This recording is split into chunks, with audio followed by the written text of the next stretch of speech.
రంగారెడ్డి కట్టినప్పుడు ఏమైంది, ఏదైతే అంతకుముందు ఎక్సెస్ ఉన్నాయో 45+45 90 టీఎంసీ కడుతున్నామని బీఆర్ఎస్ గవర్నమెంట్ మొదలుపెట్టినటువంటి పరిస్థితి మనం చూసినాం.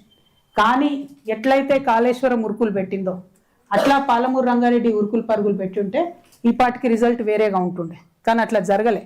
ఇప్పుడు మేము పోయి వచ్చిన వట్టెం రిజర్వాయర్ కట్టిండ్రు కరెక్టే, కానీ దానికి సంబంధించిన కాలువలు కానీ దానికి సంబంధించినటువంటి వ్యవస్థ కానీ ఎక్కడ తయారు కాలే.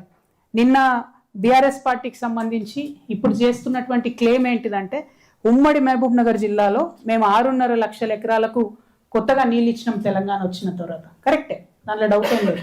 కానీ అసలు మహబూబ్ నగర్ జిల్లా విస్తీర్ణం భారతదేశంలోనే నంబర్ 1 జిల్లా. మన విస్తీర్ణంలో 30 లక్షల ఎకరాల పైచీలకు ఉండేటటువంటి జిల్లా. అంటే 25 లక్షలు దాదాపుగా పంటలు పండించుకునే భూములే ఉన్నాయి. ఆ 25 లక్షల పంటలు పండించుకునే భూమిలో తెలంగాణ వచ్చిన ఈ 12 ఏళ్లకు కేవలం 6.5 లక్షల ఎకరాలకు మనం నీళ్ళు ఇచ్చాం. ఇది కరెక్టేనా? దాన్ని మనం ఏమందాం, ఎట్లా చూద్దాం? ఇంకొకటి, ఈ ప్రాజెక్టులు ఫినిష్ చేయకపోవడం వల్ల జరిగిన పెద్ద నష్టం ఏంటిది? తెలంగాణ వచ్చినాక 12 ఏళ్ళకు కూడా ఆ 45 టీఎంసీల 90 టీఎంసీల ఇప్పుడు సరే కాంగ్రెస్ బీఆర్ఎస్ లొల్లి పెట్టుకున్న లొల్లి కోసం పక్కకు పెడితే వాటి మీద హక్కు రాలే మనకు. ఒకవేళ ప్రాజెక్టు కట్టేసి ఉంటే హక్కు వస్తుండే.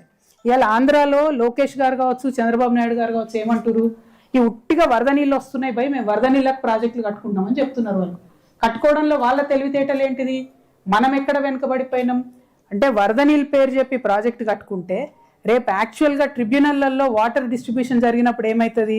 ఆల్రెడీ కట్టేసుకున్నారు కదా వీళ్ళు, 100 టీఎంసీల ప్రాజెక్టు కట్టుకున్నారు కాబట్టి 100 టీఎంసీలు వీళ్ళకి ఇచ్చేద్దామంటారు.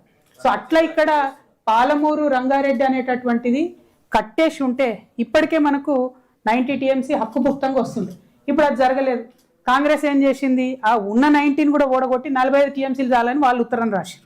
అంటే అసలు వాడుకోవాల్సిన 550 టీఎంసీలో ఏం వాడుకుంటున్నాం?